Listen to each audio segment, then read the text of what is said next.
Sa poetry, you let things take shape. Para bang nagpapatulo ng esperma sa tubig.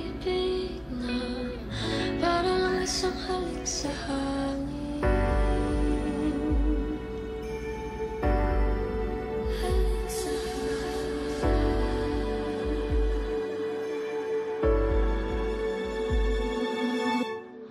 Ang ikli ng panahon na binigay sa amin. Pag-ibig na para lang isang halik sa hangin.